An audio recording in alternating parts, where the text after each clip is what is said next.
So,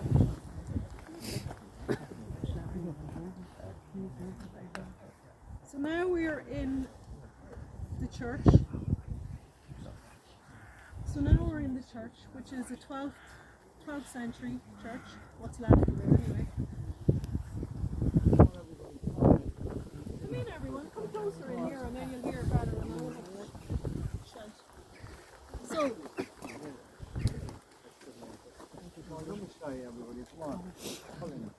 Don't be shy. What? I won't be asking any questions. Any quiz questions. Dates. Wow. So we're in Faughart graveyard. And you can see it's a very old graveyard just by looking around you at the old gravestones that are here, and some of them have almost disappeared into the ground. And we know from, I don't know if anyone had a look out there at the, there's a little panel out there which shows an aerial photograph of the hill.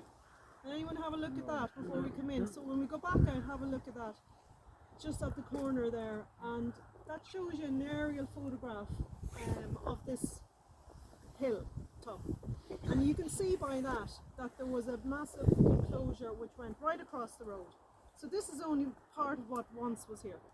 So what we were standing in was probably originally a monastic site. A monastic site with nuns in it, women. And it was twice the size of this, what you see. So it goes right across to the other side of the road. The road's actually dissected the site. So it would have been a monastery on top here. So we know from early Christian times there was a monastery of women living here. And nobody knows who built the church, exactly who or when, but it's dated from around the 12th century. So it could be on top of an earlier building or church, because that's what people did. They built on top of earlier sites and settlements.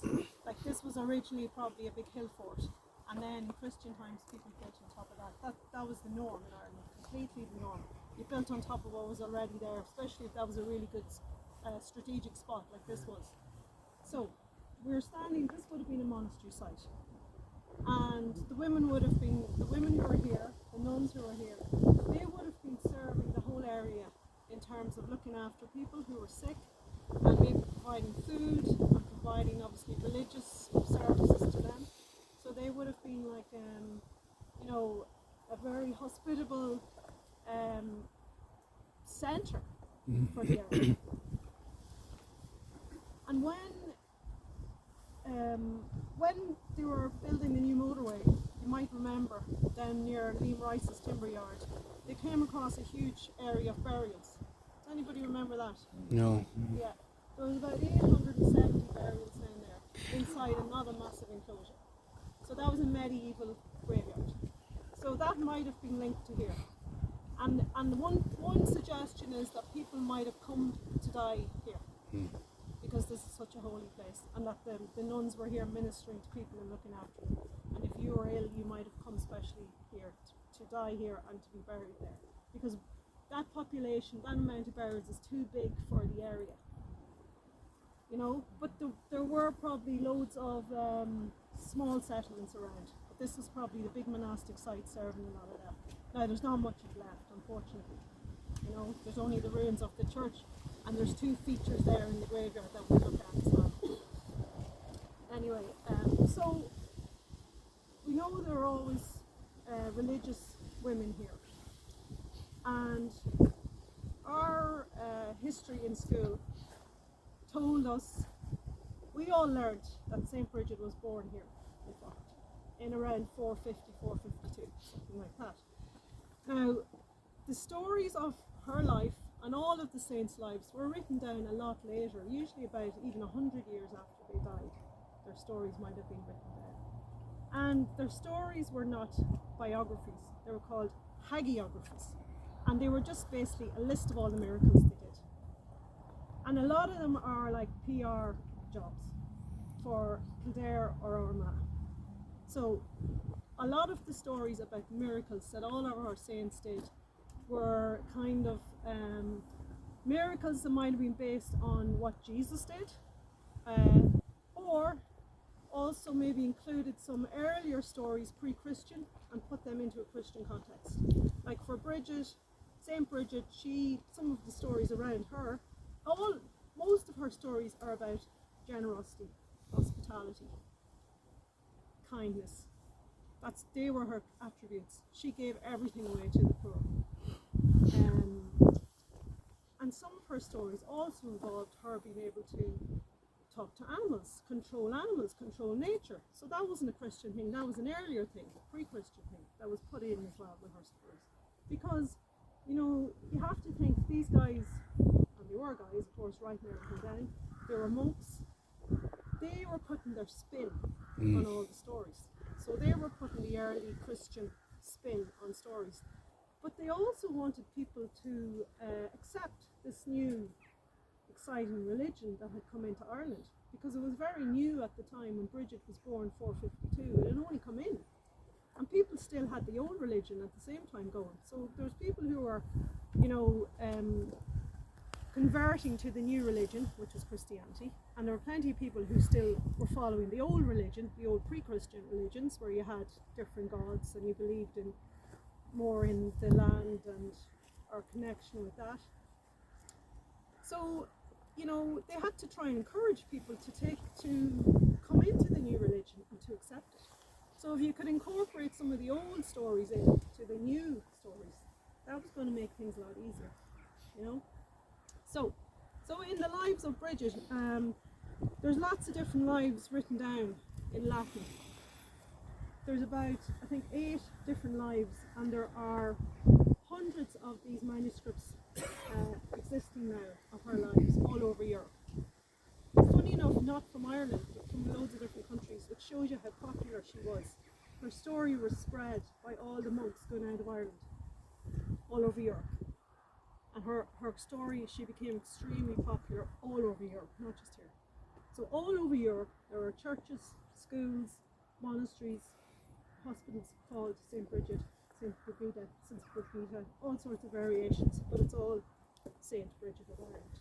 Well, there's a St. Bridget in Sweden as well, but she's totally different. There was a pre-Christian Indeed. woman called Brigitte, wasn't there? Yeah. Was. So, anyway, so there's lots of lives. So you can read her lives, and this is a book that's come out recently, and it's 2 of the lives that have been written down by 2 different sources, and it tells you mainly it's about all the miracles she did, and that was to encourage people to become Christians. Because if this new saint could do all these amazing miracles, because all the old gods obviously could do miracles as well, and they were really, really powerful. So if you were a new Christian saint and you could do these wonderful miracles, then you were at the same level as the old gods. So maybe you should join that religion. But they're not. They don't tell us much. There's no historical details in them, in the lives. So we have no historical details really about Saint Bridget. We know she was in Kildare and she built a monastery because that's there. But we really don't have any. Nobody can say for sure she was born in 452, or a lot of that is just what was written down afterwards. Anyway, so the story of her birth is very, very important because it tells you so much about her. And it also raises loads and loads of different questions as well, I think.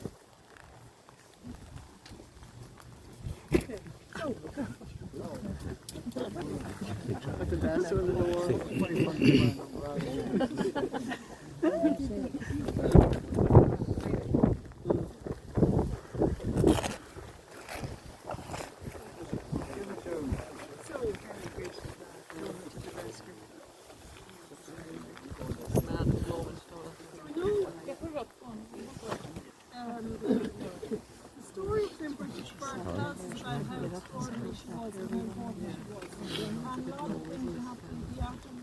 and read between the lines as well. So, very little detail, okay? Her father was called Duffer. He was from Leinster. Nobody mentions Faughart, right? So he wasn't from Dundalk.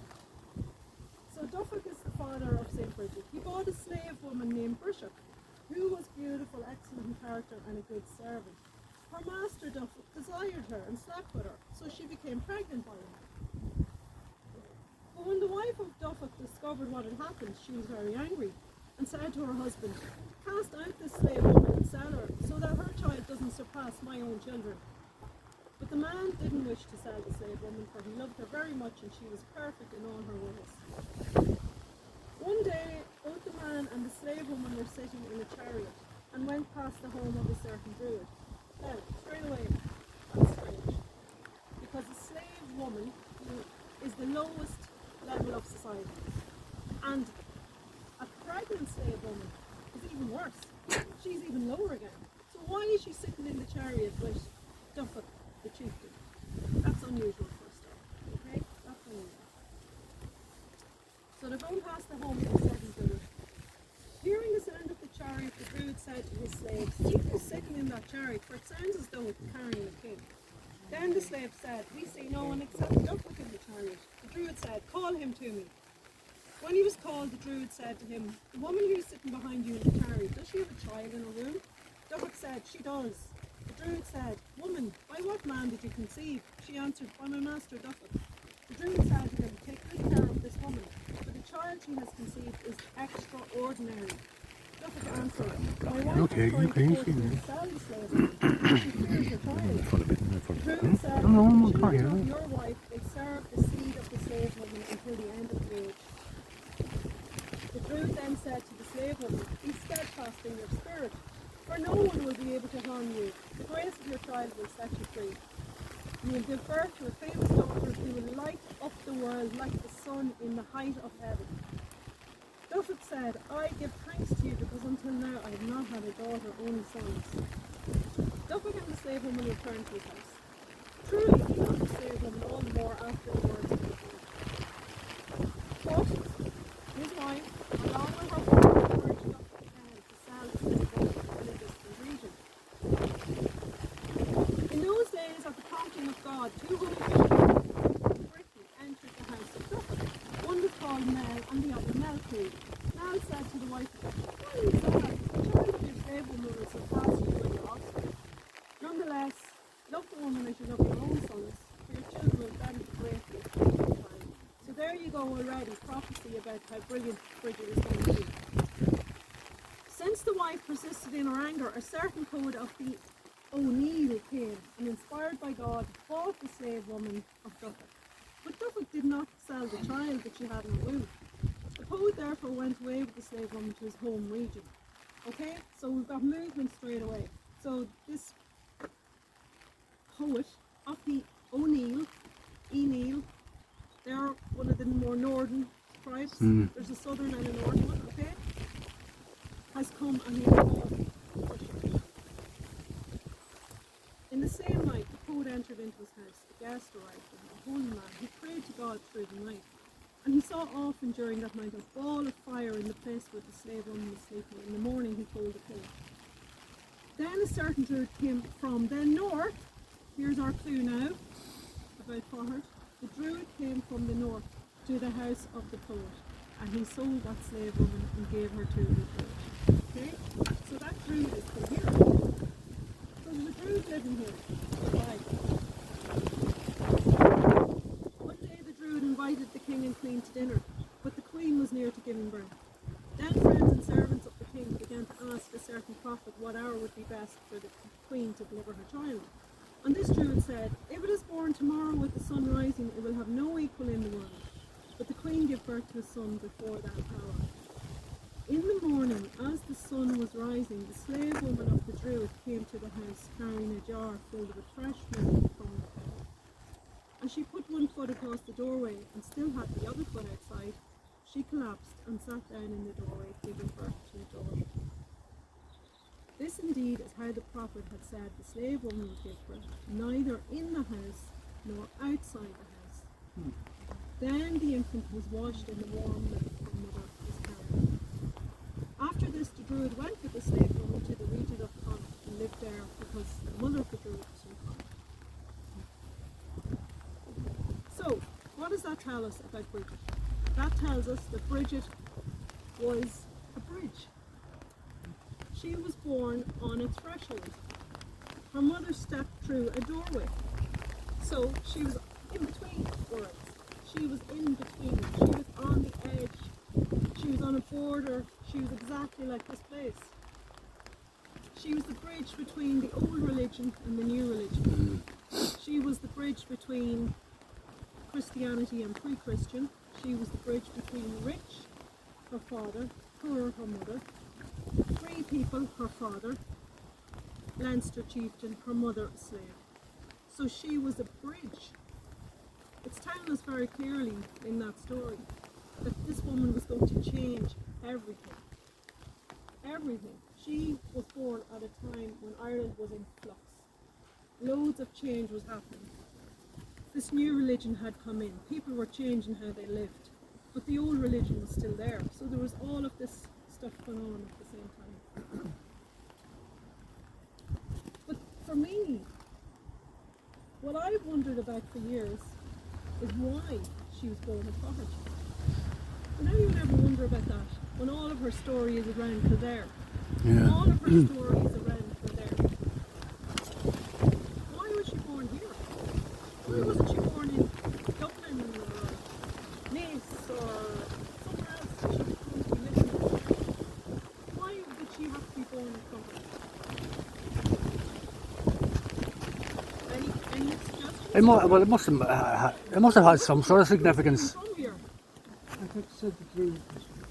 The Druid. The Druid, yeah. He wasn't her father, he owned her mother. Great.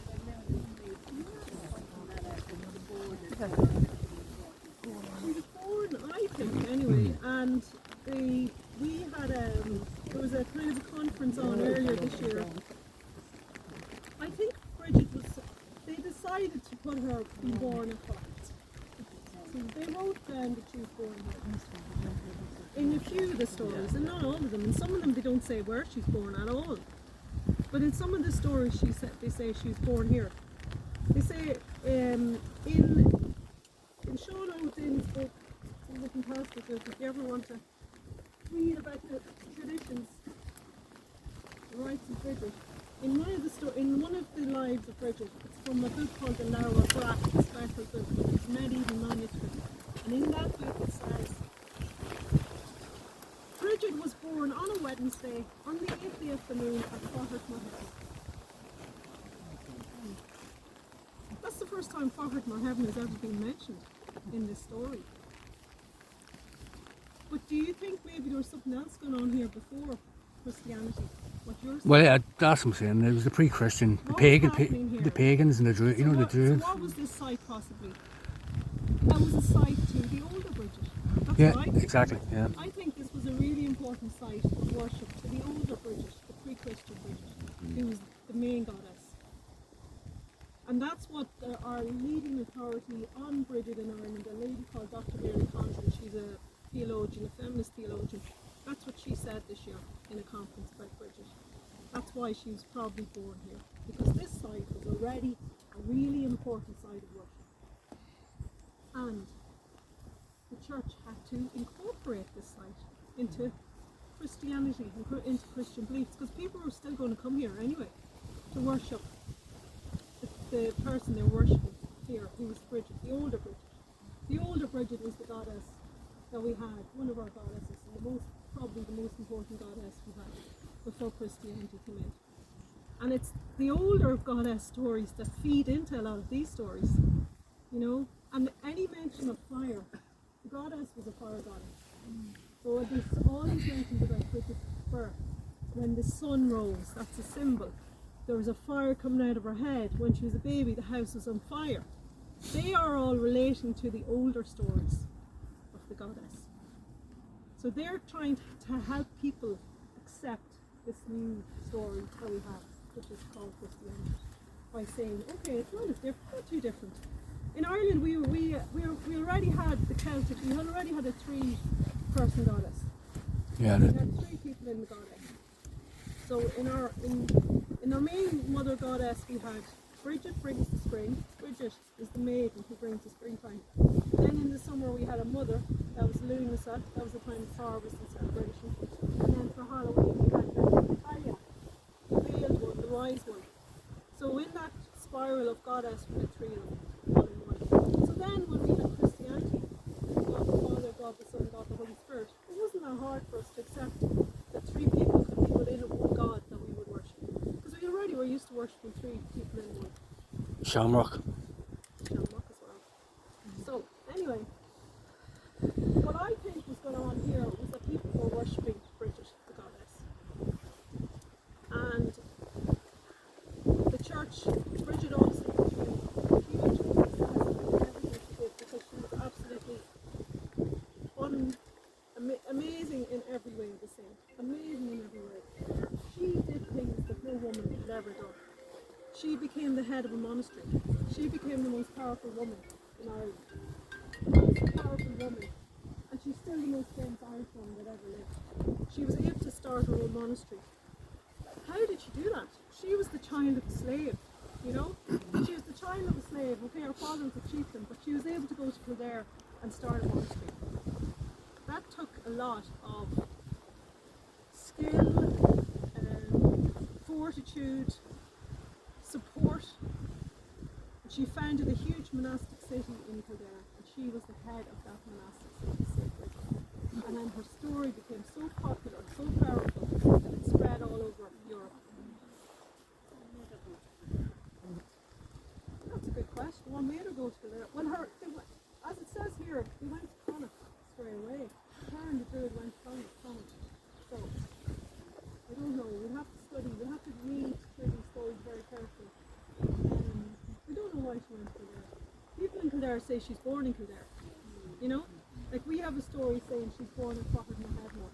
And we have another story, one of the most important ones, telling us that a Druid came from the north and bought Bridget, her mother.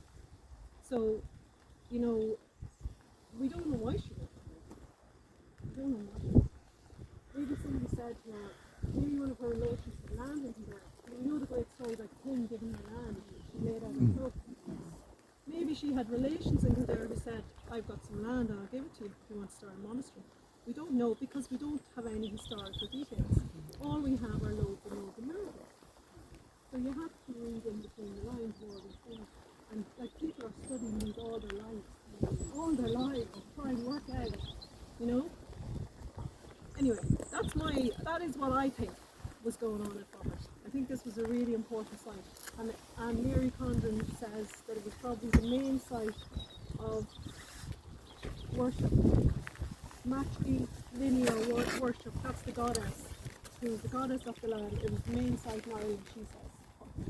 So Faughart was the most important place for a lot of things. And that's why it drew people to it. Everyone looks shocked and horrified now. But it's still, you know, we don't know. The thing is, we just don't know. All we know from history is what we can see. We can see stones, we can see buildings, we can do archaeological digs. We don't know the rest of the story. So there's a lot more in here that we don't know. So what we do now is we go over to the well.